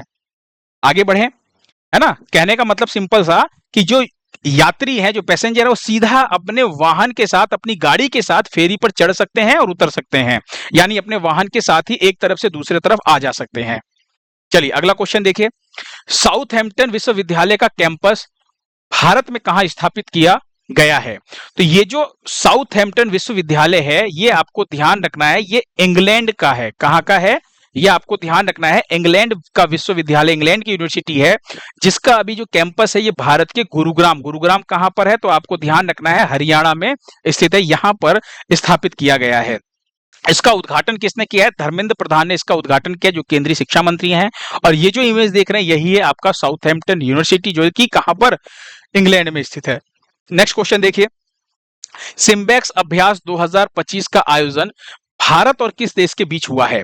तो सिम्बेक्स अभ्यास 2025 का जो आयोजन है, ये भारत और सिंगापुर के बीच में आयोजित किया गया है। यहां पर आपको ध्यान रखना है, दोनों देशों की नौसेना के बीच, दोनों देशों की नौसेना के बीच इसका आयोजन किया गया है। और संस्करण कौन सा है? तो 32वां संस्करण आपको ध्यान रखना। इसका आयोजन कहां पर किया गया है? तो दक्षिण चीन सागर और सिंगापुर में इसका आयोजन किया गया है। ये चीज आपको यहां पर ध्यान रखना है, ठीक है। और साथ ही साथ एक और चीज नोटिस कीजिएगा यहां पर, कि ये जो सिम्बेक्स अभ्यास है ना, इस अगर मैं इस अभ्यास की बात करूं तो शुरुआत कब हुई थी इसकी? तो इस अभ्यास की शुरुआत 1994 में हुई थी, पहली बार इसका आयोजन तब किया गया था। तो भारत और सिंगापुर के नौसेना के बीच ये अभ्यास होता है। इस बार कहां हुआ है? तो दक्षिण चीन सागर और सिंगापुर में इसका आयोजन किया गया। भारत और सिंगापुर की नौसेना के बीच होता है। नेक्स्ट क्वेश्चन देखिए, हाल ही में भारत ने किस देश को खसरा और रुबेला टीकों की सहायता प्रदान की है? तो आपको ध्यान रखना है, भारत ने अभी बोलीविया को, किसको? बोलीविया जो देश है, इस बोलीविया देश को खसरा और रुबेला टीकों की सहायता जो है भारत ने प्रदान की है। यहां पर आपको ध्यान रखना है, ये दक्षिण अमेरिका महाद्वीप में स्थित देश है। कहां पर? दक्षिण अमेरिका महाद्वीप में स्थित एक देश है ना। और भारत ने बोलीविया को 3 लाख डोज भेजी है वैक्सीन की। कितनी? वैक्सीन की 3 लाख डोज जो है वो भेजी है, ये आपको ध्यान रखना है। यानी कितनी खुराक भेजी, अगर आपसे एग्जाम में पूछे, 3 लाख खुराक। अगला क्वेश्चन देखिए, नेक्स्ट क्वेश्चन क्या है, भारत का लगातार 8वीं बार सबसे स्वच्छ शहर कौन सा बना है? तो आपको ध्यान रखना है, इंदौर। इंदौर जो है भारत का सबसे स्वच्छ शहर बना है। सबसे जो स्वच्छ जो मतलब आप साफ सुथरा सिटी कह लीजिए, कौन है? इंदौर है। 10 लाख से अधिक आबादी की कैटेगरी की हम बात कर रहे हैं। 10 लाख से अधिक आबादी की कैटेगरी वाले शहर में पहले नंबर पे कौन है? इंदौर। आपको ध्यान रखना है, ये 8वीं बार सबसे स्वच्छ शहर घोषित किया गया है। ये मध्य प्रदेश में स्थित एक शहर है, आपको ध्यान रखना है। इसी से एक और चीज आपको याद आ रहा होगा कि भारत का पहला भीख मुक्त, याद आया? भारत का पहला भीख मुक्त शहर किसे घोषित किया गया है? तो भारत का पहला भीख मुक्त शहर जो घोषित किया गया था वो इंदौर को किया गया था। यहां पर भीख लेना और देना दोनों ही कानूनी अपराध हो गया है ना। और दूसरे नंबर पे आपको ध्यान रखना है, भोपाल है भीख मुक्त शहर घोषित होने वाला। ये भी एक इंपॉर्टेंट पॉइंट है, आपको ध्यान रखना है, ठीक है। स्वच्छता सर्वेक्षण रैंकिंग जो जारी हुई है उसी में बताया गया है कि इंदौर जो है सबसे स्वच्छ शहर है। अगला क्वेश्चन देखिए, हाल ही में ब्रिटेन में वोट देने की उम्र कितनी कर दी गई है? तो ब्रिटेन में वोट देने की उम्र को घटा करके कितनी कर दी गई है? 16 वर्ष कर दी गई है। यानी अब 16 साल का जो युवा होगा वो वोट दे सकता है ब्रिटेन के चुनाव में, ठीक है। तो ये चीज आपको ध्यान रखना है। नेक्स्ट क्वेश्चन देखिए, यूलिया स्वीरिडेंको, किसकी बात कर रहे हैं? यूलिया स्वीरिडेंको। ये अभी हाल ही में प्रधानमंत्री बनाई गई हैं। और किस देश की प्रधानमंत्री बनी है? तो आपको ध्यान रखना, यूक्रेन की प्रधानमंत्री बनी है, ठीक है। महिला प्रधानमंत्री है, कहां की? यूक्रेन की। नेक्स्ट क्वेश्चन देखिए, हाल ही में आंद्रे रसेल ने क्रिकेट से संन्यास की घोषणा की है। तो आंद्रे रसेल ने अंतरराष्ट्रीय क्रिकेट से संन्यास की घोषणा कर दी है। और आपसे पूछा जा रहा है कि इनका संबंध किस देश से है? तो आपको ध्यान रखना है, ये वेस्ट इंडीज के खिलाड़ी हैं। अक्सर आपने इनको ना आईपीएल में खेलते हुए देखा होगा ना, केकेआर की तरफ से अक्सर आपने देखा होगा इनको खेलते हुए। तो ध्यान रखिएगा, आईपीएल में खेलते हुए आपने देखा होगा, वेस्ट इंडीज के प्लेयर हैं, नाम है इनका आंद्रे रसेल। इन्होंने क्रिकेट से संन्यास ले लिया, अंतरराष्ट्रीय क्रिकेट अब ये नहीं खेलेंगे। अगला क्वेश्चन देखिए, पशुधन और मुर्गी पालन को किस राज्य ने कृषि का दर्जा दिया है? तो अभी जो कृषि का दर्जा दिया गया है ये महाराष्ट्र राज्य सरकार के द्वारा दिया गया है, कि अगर पशुपालन किया जाएगा या मुर्गी पालन किया जाएगा तो अब जो है उसे कृषि का दर्जा दिया गया। अब इससे जो किसान है ना वो और भी ज्यादा आत्मनिर्भर हो सकेंगे। जो खेती करने वाले लोगों को जो बीमा है, इंश्योरेंस है, जो भी सुविधाएं मिलती है, अब इनको भी वही सुविधाएं मिलेंगी, क्योंकि अब इसे कृषि का दर्जा घोषित किया गया है। किसने किया है? तो महाराष्ट्र सरकार ने घोषित किया है, ये आपको ध्यान रखना है। चलिए अगला क्वेश्चन देखिए। भारत की पहली जनजातीय जीनोम अनुक्रमण परियोजना किस राज्य ने शुरू किया है? तो भारत की पहली है, इंपॉर्टेंट है, जनजातीय जीनोम अनुक्रमण परियोजना जो है इसे शुरू किया है गुजरात सरकार ने। किसने शुरू किया है? गुजरात सरकार ने। अच्छा एक चीज सोचिएगा कि ये है क्या चीज, ये जो जीनोम अनुक्रमण परियोजना जो है ये जनजाति वाली, ये क्या है? तो ये एक वैज्ञानिक प्रक्रिया है जिससे जीवों का अनुवांशिक संरचना जो है उसको समझने में ना मदद मिलती है। यानी डीएनए आरएनए इनको देख करके समझने में उनकी संरचना को मदद मिलती है। और जो आदिवासी हैं, जो जनजातीय हैं, इनके जीनोम अनुक्रमण परियोजना को लेकर के इनके आनुवंशिक संरचना को समझने में मदद मिलेगी। और ये जो शुरू किया है ये गुजरात सरकार ने शुरू किया है। समझ में आया? अगला क्वेश्चन देखिए। बेहदीन खलम महोत्सव की बात कर रहे हैं। किसकी? बेहदीन खलम महोत्सव। ये किस राज्य में मनाया गया है? तो ये अभी हाल ही में मेघालय में मनाया गया है। ऑप्शन जो सी है वो आपका बिल्कुल सही है। मेघालय के जोवई में मनाया गया। कहां पर? मेघालय के जोवई में। अच्छा ये जो महोत्सव है ये आपको ध्यान रखना है, हर साल जुलाई महीने में मनाया जाता है। कब? हर साल जुलाई महीने में 3 दिन तक चलता है ये महोत्सव, आपको ध्यान रखना है। इसका उद्देश्य क्या है? तो महामारी या बीमारियों को दूर करना और अच्छी फसल की प्रार्थना करना, यही इस महोत्सव का उद्देश्य होता है। लोग ऐसी प्रार्थना करते हैं, इस महोत्सव को मनाते हैं। अच्छा यहां पर आपको एक और चीज ध्यान रखना है, मेघालय में एक और फेस्टिवल मनाया जाता है, वांगला उत्सव। क्योंकि ये एग्जाम में क्वेश्चन जो है ये पूछा गया क्वेश्चन है ना, कि वांगला उत्सव जो है ये कहां मनाया जाता है? तो वांगला उत्सव जो है ये मेघालय में मनाया जाता है। ठीक है, ये एग्जाम में पूछा गया क्वेश्चन है। और ये जो बेहदीन खलम जो महोत्सव है ये किस जनजाति द्वारा मनाया जाता है? तो ये प्रार जनजाति के द्वारा मनाया जाता है। अगर जनजाति पूछ ले आपसे तो ये भी आपको ध्यान रखना है। चलिए नेक्स्ट क्वेश्चन देखिए। नेक्स्ट क्वेश्चन क्या है आपका? भारत के पहले डिजिटल घुमंतू गांव का उद्घाटन जो है ये किस राज्य में किया गया? भारत का पहला है तो आपका क्या हो जाएगा? इंपॉर्टेंट हो जाएगा। तो आपको ध्यान रखना है, इसका सही आंसर क्या हो जाएगा? सिक्किम। ऑप्शन ए जो है ये आपका बिल्कुल सही है। यहां पर ध्यान रखिएगा, ये डिजिटल घुमंतू गांव का मतलब क्या है ना? एक ऐसा गांव जो दूरस्थ काम करने वाले लोगों के लिए पूरी तरह से तैयार हो। यानी वे लोग जो लैपटॉप और इंटरनेट से, यानी जो लैपटॉप जिनके पास है और जिनके पास इंटरनेट है ना, वो घर बैठे बैठे जो काम करते हैं उनकी बात कर रहे हैं। जो कहीं से भी मतलब काम कर सकते हैं, तो उन लोगों के लिए ये खास करके विकसित किया जा रहा है। यानी जो वर्क फ्रॉम होम करते हैं ना, जिनका काम बस लैपटॉप और इंटरनेट से हो जाएगा, ऑफिस जाने की जरूरत नहीं है, ये उन लोगों के लिए विकसित किया जा रहा है ना। इससे क्या होगा? इससे भाई वहां के जो सिक्किम के जो मतलब अगर वहां पे जाकर के अगर हिल स्टेशन पे बैठ के आराम से प्राकृतिक वादियों का नजारा लेते हुए काम करेंगे तो वहां की इनकम भी तो बढ़ेगी सिक्किम की, है ना। तो कुछ इंपॉर्टेंट पॉइंट्स देख लीजिए इसमें, क्या क्या इंपॉर्टेंट पॉइंट आपको ध्यान रखना। एक तो ये ध्यान रखना है कि इस गांव का नाम क्या है। इस गांव का नाम है याकतेन गांव। ठीक है, किस जिले में है? तो आपको ध्यान रखना, पाकयोंग जिला जो है यहां पर स्थित है, सिक्किम के पाकयोंग जिला में। इसका उद्घाटन प्रेम सिंह तमांग ने किया है, जो कि वहां के मुख्यमंत्री हैं सिक्किम के। उद्देश्य क्या है कि वर्क फ्रॉम हिल्स को बढ़ावा देना। यानी जैसे वर्क फ्रॉम होम करते हैं ना, आप घर से काम करते हैं अपने लैपटॉप के माध्यम से ऑफिस का, वैसी वर्क फ्रॉम हिल्स, यानी आप हिल स्टेशन पर जाकर के वहां से बैठे बैठे काम करेंगे, है ना, उसको बढ़ावा देना। और होम स्टे मालिकों की आय को बढ़ावा देना, यानी वहां का जो आप ये समझिए पर्यटन एक तरह से बढ़ेगा, वहां की आय लोगों की बढ़ेगी, है ना। आप आराम से बैठे हुए प्राकृतिक नजारे में अपना बैठे बैठे काम करेंगे, इंजॉय करेंगे, है ना। तो ऐसा डिजिटल घुमंतू गांव इसको कहा गया है ना। ये भारत का पहला है। अगला क्वेश्चन देखिए, भारत का पहला एक्वा टेक पार्क किस राज्य में खोला गया है? तो भारत का पहला एक्वा टेक जो का मतलब जो ये पार्क है ये कहां पर खोला गया है? तो ये असम राज्य में खोला गया है। ऑप्शन सी जो है आपका बिल्कुल सही है। इसका उद्देश्य क्या है? तो मछली पालन को आधुनिक तकनीकों से जोड़ना, यानी जो फिशरीज है, जो मछली पालन है, उसको ना मॉडर्न टेक्निक से लिंक करना इसका उद्देश्य है। ठीक है, तो भारत का पहला एक्वा टेक पार्क जो है किस राज्य में खोला गया है? असम में खोला गया है। नेक्स्ट क्वेश्चन देखिए, टेस्ला ने भारत में अपना पहला शोरूम कहां खोला है? शोरूम आप ऐसा समझ लीजिए ये एक तरह का ना अनुभव केंद्र है, मतलब कह रहे हैं शोरूम है लेकिन एक तरह का आप समझिए अनुभव केंद्र है। और टेस्ला का ना भारत में पहला शोरूम खुला है। इस अनुभव केंद्र में क्या होगा कि आप इनकी जो कारें हैं उनका अनुभव ले सकते हैं, उनको देख सकते हैं, उनको अनुभव कर सकते हैं कैसे चलती है, क्या करती है ना, क्या क्या फीचर्स हैं। क्योंकि टेस्ला जो है आपको पता है किसकी कंपनी है, एलन मस्क की कंपनी है। किसकी कंपनी है, एलन मस्क की कंपनी है। और टेस्ला जो है ये आपको ध्यान रखना है, ये अपनी मतलब जो इसकी जो कारें होती है ना, ये इलेक्ट्रिक वाहन बनाती है। यानी एक आप ये समझिए ईसी यानी electric vehicle, EV electric vehicle बनाती है और साथ ही साथ ड्राइवर लेस कारें बनाती है।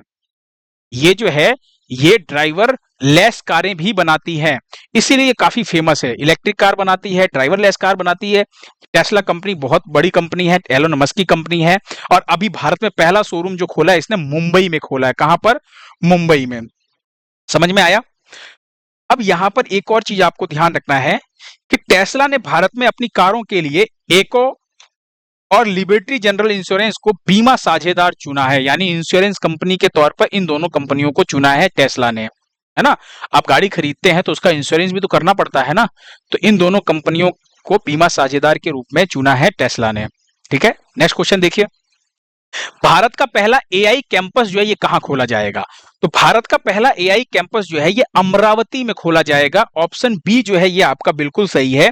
यहां पर एक चीज ध्यान रखिएगा, ये जो अमरावती है ये कहां पर, तो ये आंध्र प्रदेश में स्थित है अमरावती। ठीक है, और इस कैंपस का नाम एआई प्लस कैंपस रखा गया। नाम क्या रखा गया है, एआई प्लस कैंपस। किस संस्थान के द्वारा खोला गया है, तो बिट्स पिलानी का नाम आपने सुना होगा, बिट्स पिलानी, है ना। इसी संस्थान ने घोषणा की है इस एआई कैंपस को खोलने की। समझ में आया। एक आपने पढ़ा होगा एआई यूनिवर्सिटी यानी एआई विश्वविद्यालय। तो भारत की पहली एआई यूनिवर्सिटी जो है किसने खोलने की बात कही है, तो आपको ध्यान रखना है महाराष्ट्र ने। तो अगर आपसे पूछा जाए भारत की पहली एआई यूनिवर्सिटी तो महाराष्ट्र में खोला गया है, और अगर पूछा जाए भारत का पहला एआई कैंपस कहां खोला जा रहा है, तो ये आपको ध्यान रखना है आंध्र प्रदेश के अमरावती में। तो दोनों में कंफ्यूज नहीं होना है आपको। अगला क्वेश्चन देखिए। विंबलडन 2025 में पुरुष एकल का विजेता कौन बना है। तो ये जो खिताब जीता है ये जैनिक सिनर ने जीता है। ऑप्शन ए आपका बिल्कुल सही है। किसको हरा करके, तो कार्लोस अल्कराज को हरा करके जीता है। जैनिक सिनर की अगर मैं बात करूं तो ये इटली के प्लेयर हैं। कहां के प्लेयर हैं, इटली के प्लेयर हैं। और स्पेन के अल्कराज को हरा करके इन्होंने ये खिताब अपने नाम किया, यानी विजेता और उपविजेता दोनों, ध्यान रखिएगा, है ना। ये है आपके जैनिक सिनर जिन्होंने इस खिताब को अपने नाम किया है। देखिए एक साल के अंदर ना 4 ग्रैंड स्लैम होते हैं, है ना। कौन कौन सा, एक होता है आपका ऑस्ट्रेलियन ओपन, फ्रेंच ओपन, है ना, विंबलडन ओपन और यूएस ओपन। ये चारों इसी क्रम में होते हैं। तो 3 तो हो गए हैं, अब 2 हो गए, अब ये तीसरा विंबलडन था, अब एक और बचा है यूएस ओपन, ये भी आने वाले टाइम में हो जाएगा। ठीक है, तो आपको ध्यान रखना है उसी 4 ग्रैंड स्लैम के अंदर से ये विंबलडन ओपन आपको ध्यान रखना है, जिसका आयोजन कहां पर किया गया है, तो इसका आयोजन लंदन में किया गया। कहां पर, लंदन में, 30 जून से लेकर के 13 जुलाई तक। और संस्करण कौन सा था, एडिशन 138वां आपको ध्यान रखना है। वहीं पे आपको महिला एकल का खिताब ध्यान रखना है, ईगा स्वीटेक ने जीता है। ईगा स्वीटेक की अगर मैं बात करूं तो ये पोलैंड की खिलाड़ी हैं। कहां की है, पोलैंड की खिलाड़ी हैं। और इन्होंने अमांडा अनिसिनोवा को हरा करके ये खिताब अपने नाम किया है। और ये अमेरिका के खिलाड़ी हैं अमांडा। ठीक है, पोलैंड की पहली खिलाड़ी बनी है ईगा स्वीटेक जिन्होंने विंबलडन ओपन जीता है। नेक्स्ट क्वेश्चन देखिए। अगला क्वेश्चन क्या है आपका, प्रसंस्कृत आलू उत्पादन में कौन सा राज्य अग्रणी बना है। प्रसंस्कृत आलू उत्पादन यानी प्रसंस्कृत का मतलब क्या होता है, इसका मतलब होता है प्रोसेस्ड। क्या कहते हैं इसको, प्रोसेस्ड कहते हैं। आलू यानी पोटैटो। तो प्रोसेस्ड पोटैटो की बात करें या प्रोसेस्ड आलू की अगर हम बात करें तो इसके उत्पादन में भारत का जो सबसे अग्रणी राज्य बना है वो बना है गुजरात। ऑप्शन डी आपका बिल्कुल सही है। पहले समझिए ये प्रसंस्कृत आलू या प्रोसेस्ड आलू होता क्या है। अगर हम बात करें प्रोसेस्ड आलू का, तो देखिए कोई भी अगर आलू है, उस आलू से अगर हमने किसी उत्पाद को बनाया है ना, उस आलू से हमने किसी उत्पाद को बना दिया तो वो क्या हो जाएगा, प्रोसेस्ड नाम आ जाएगा उसका। जैसे मान लीजिए हमने गेहूं को प्रोसेस करके क्या क्या बना दिया, हमने गेहूं को प्रोसेस्ड करके हमने आटा बना दिया, उस आटे से हमने बिस्किट बना दिया, उस आटे से हमने ब्रेड बना दिया। तो क्या किया, हमने उसको प्रोसेस करके चीजें बनाई है। वैसे ही आलू को प्रोसेस करके हम यहाँ पर जब ध्यान से देखेंगे तो हम क्या बना सकते हैं, हम चिप्स बना सकते हैं, है ना। हम फ्रेंच फ्राइज आपने खाया होगा खूब, है ना, आलू की जो होती है फ्रेंच फ्राइज आपने खाई होगी, आलू की टिकिया होती है ना, आलू के चिप्स हो गए, या फिर आप ये कह सकते हैं कि आलू के फ्लेक्स हो गए, आलू के पापड़ हो गए, आलू के पापड़, है ना। ये सारी चीजें क्या है, ये आलू को प्रोसेस करके बनाया गया है। तो आपको ध्यान रखना है, इसी प्रोसेस्ड आलू उत्पादन में जो सबसे अग्रणी राज्य बना है वो बना है गुजरात। प्रोसेस का मतलब आलू का कोई उत्पाद बनाना, है ना, वही आपका कहलाएगा प्रोसेस्ड आलू। समझ गए आप, बहुत सिंपल लैंग्वेज में समझाई मैंने चीजों को। नेक्स्ट क्वेश्चन देखिए, वैश्विक पांडुलिपि विरासत सम्मेलन 2025 की जो मेजबानी है ये कौन सा देश करेगा? तो ये आपको ध्यान रखना है, भारत करेगा। कौन करेगा? भारत करेगा। और इस सम्मेलन में होना क्या है, इस सम्मेलन के अंदर जो दुर्लभ पांडुलिपियां है ना, उनकी प्रदर्शनी लगाई जाएगी यहां पर, है ना। और ये कहां पर प्रदर्शनी लगाई जाएगी, यानी भारत इसकी मेजबानी कहां पर करेगा? तो भारत नई दिल्ली में इसकी मेजबानी करेगा, जो भरत मंडपम है वहां पर। कब से कब तक? तो 11 से लेकर के 13 सितंबर तक भारत इसकी मेजबानी करने वाला है। और इसकी जो थीम है वो क्या है, आपको ध्यान रखना है, पांडुलिपि विरासत के माध्यम से भारत की ज्ञान परंपरा की पुनर्प्राप्ति इसका थीम है, यानी विषय है। चलिए नेक्स्ट क्वेश्चन देखिए, किस राज्य सरकार ने 75 छोटी और सहायक नदियों को पुनर्जीवित करने के लिए अभियान शुरू किया है? तो जो छोटी नदियां हैं, आप देखिए छोटी छोटी नदियां हैं जो मतलब सही से नहीं, जिनका बहाव हो पाता है या सूख जाती हैं, तो उन 75 छोटी और सहायक नदियों को पुनर्जीवित करने के लिए जो अभियान शुरू किया है वो उत्तर प्रदेश सरकार ने शुरू किया है। किसने शुरू किया है? उत्तर प्रदेश सरकार ने। इस अभियान का उद्देश्य क्या है कि जो सहायक नदियां हैं, जो छोटी छोटी नदियां, उनको पुनर्जीवित करना। ठीक है, एक और क्वेश्चन देखिए, युवा माध्यमिक शिखर सम्मेलन 2025 कहां आयोजित हुआ है ना। तो युवा आध्यात्मिक है, माध्यमिक नहीं है, आध्यात्मिक इसे कर लीजिएगा। तो आपको ध्यान रखना है, युवा आध्यात्मिक क्या है? आध्यात्मिक जो शिखर सम्मेलन है, या युवा आध्यात्मिक समिट कह सकते हैं आप। ये जो समिट हुआ है ये कहां पर? तो वाराणसी यानी बनारस के अंदर इसका आयोजन किया गया है। इसका उद्देश्य क्या है? तो आपको ध्यान रखना, इसका उद्देश्य जो युवा हैं उनके अंदर आध्यात्मिक जागरूकता, नशा मुक्ति और सामाजिक नेतृत्व के लिए प्रेरित करना, ताकि जो हमारा आज का युवा है वो नशा मुक्त रहे। भाई आप सभी लोग देखते होंगे कि आजकल शौक शौक में लोग नशा करने लगते हैं ना, दिखाने के लिए। भैया हम सिगरेट पीते हैं, हम शराब पीते हैं, दिखावा करने के लिए लोग नशा शुरू करते हैं, और उस दिखावे के अंदर इतना घुल मिल जाते हैं कि इनकी हालत खराब हो जाती है, ये नशे के आदी हो जाते हैं। समझ में आया? तो आप चीज को ध्यान रखिएगा, कभी भी नशा की तरफ जाना ही नहीं है। आप 2 पल के दिखावे के चक्कर में अपनी पूरी जिंदगी बर्बाद कर देंगे। आपको लगता है कि मैं दिखावा करूंगा, शो ऑफ करूंगा, है ना, तो लोग काफी अट्रैक्ट होंगे, मुझे हीरो समझेंगे। ऐसा कुछ भी नहीं है। तो सिगरेट और ड्रिंक, ये सारी चीजें आप छोड़ दीजिएगा ना, कभी भी दिखावा करने के चक्कर में चीजों का सेवन ना कीजिएगा। आदत लग जाती है तो हालत खराब हो जाएगी। ठीक है, तो ये युवाओं को इसी दिशा में आगे बढ़ाने के लिए कि युवा जो है वो नशा मुक्त हो, उनको जागरूक करने के लिए इस समिट का आयोजन किया गया। कहां पर? बनारस के अंदर, वाराणसी में। ठीक है, चलिए कब से कब तक इसका आयोजन होना है? तो आपको ध्यान रखना है, 28 से 20 जुलाई तक इसका आयोजन किया गया था। कब से कब तक? 18 से 20 जुलाई तक। ठीक है, चलिए लास्ट टाइम पे मैंने आपसे क्वेश्चन पूछा था कि हाल ही में किसने प्रतिभा सेतु पोर्टल लॉन्च किया है। तो आपको ध्यान रखना है, प्रतिभा सेतु पोर्टल जो लॉन्च किया गया था वो यूपीएससी के द्वारा लॉन्च किया गया था, है ना। चलिए आज आपसे एक छोटा सा क्वेश्चन पूछ रहा हूं मैं, आपको बताना है कि ये जो बोनालू फेस्टिवल है ये कहां मनाया जाता है। अभी हाल ही में बोनालू फेस्टिवल मनाया गया है, आपको बताना है ये फेस्टिवल कहां मनाया जाता है। फटाफट कमेंट बॉक्स में आपको आंसर देना है ना। पीडीएफ आपको as it is Telegram channel पर मिल जाएगा, है ना। और कमेंट बॉक्स में आप अपने आंसर का कमेंट कीजिएगा, लाइक करना बिल्कुल ना भूलिएगा। पिछले जो किस दिनों के जो आपके करंट अफेयर्स के जो क्वेश्चंस थे जो बचे हुए थे, मैंने पूरा ये इंपॉर्टेंट क्वेश्चन जो है आपको कवर किया है। आप अच्छे से देखिएगा, चीजें सारी इंपॉर्टेंट है, आप इसको अच्छे से रिवाइज कीजिएगा, है ना। और आप प्रैक्टिस करते रहिए, रिविजन करते रहिए, चीजें आपके पक्ष में आएंगी। ठीक है, चलिए थैंक यू सो मच, मिलते हैं नेक्स्ट क्लास के अंदर।